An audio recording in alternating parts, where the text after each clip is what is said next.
শনিবার নতুন বিজেপি সরকারের একদম ব্রিগেডে শপথ গ্রহণ অনুষ্ঠান রয়েছে। তার মধ্যে যেরকম আপনাদের জানালাম, আজকেই অর্থাৎ আজ রাতেই অমিত শাহ তিনি কলকাতায় আসছেন। তবে ব্রিগেডে এই শপথ গ্রহণ অনুষ্ঠান ঘিরে একেবারে প্রস্তুতি তুঙ্গে, জোর কদমে চলছে সেই প্রস্তুতি। দেখুন সেই ছবি। রাজ্যে রাজনৈতিক পালাবদলের পর শনিবার 25শে বৈশাখ নতুন সরকারের শপথ গ্রহণ অনুষ্ঠান হবে এই ব্রিগেড প্যারেড গ্রাউন্ডে।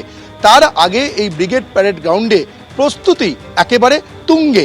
দেখতে পাওয়া যাচ্ছে যে গোটা ব্রিগেড প্যারেড গ্রাউন্ড জুড়ে যে মঞ্চ তৈরির কাজ চলছে, যেটা জানা যাচ্ছে যে 3টি হ্যাঙ্গার তৈরি হবে, তার মধ্যে মাঝের হ্যাঙ্গারটি হবে মূল মঞ্চ। সেখানেই প্রধান অতিথিরা হাজির থাকবেন। বিজেপির দলীয় সূত্রে যেটা জানা যাচ্ছে যে প্রধানমন্ত্রী নরেন্দ্র মোদী, অমিত শাহ থেকে শুরু করে বিজেপির হাইকমান্ড যেমন এখানে উপস্থিত থাকবেন, তার পাশাপাশি রাজ্য বিজেপির নেতৃত্ব হাজির থাকবেন। এবং এই গোটা ব্রিগেড প্যারেড গ্রাউন্ডে দেখতে পাওয়া যাচ্ছে যে একেবারে যে প্রস্তুতি, শেষ মুহূর্তের প্রস্তুতি জোর কদমে চলছে।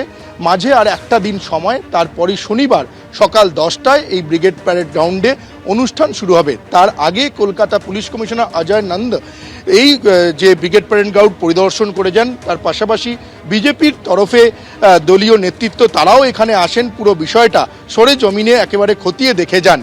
নতুন সরকারের এই শপথ গ্রহণ অনুষ্ঠান হবে এই ব্রিগেড প্যারেড গ্রাউন্ডে। তার আগে দেখতে পাওয়া যাচ্ছে যে চারিদিক একেবারে বাঁশ পড়ে রয়েছে এবং যে রেড রোড, সেই রেড রোড বাঁশ দিয়ে ঘিরে দেওয়া হয়েছে। কলকাতা পুলিশ কমিশনার যেটা জানালেন যে এই যে ব্রিগেড প্যারেড গ্রাউন্ডের ভেতরের দায়িত্বে থাকবেন রাজ্য পুলিশ এবং বাইরের বিভিন্ন জায়গায় কেন্দ্রীয় বাহিনীও নিরাপত্তার দায়িত্বে থাকবেন। তার পাশাপাশি কুইক রেসপন্স টিম তারাও নিরাপত্তার দায়িত্বে থাকবেন। ফলে পুরো ব্রিগেড প্যারেড গ্রাউন্ডে যে নিরাপত্তা ব্যবস্থা একেবারে আঁটোসাঁটো হবে সেটা বলাই যায়, তাতে কোনো সন্দেহ নেই। এবং এখানে ব্রিগেড প্যারেড গ্রাউন্ডের চারিদিকে যে বহুতল থাকবে, সেই বহুতল থেকেও নজরদারি চলবে। ক্যামেরায় দীপ্ত চক্রবর্তীর সঙ্গে সৌমিত্র রায়, এবিপি আনন্দ, কলকাতা।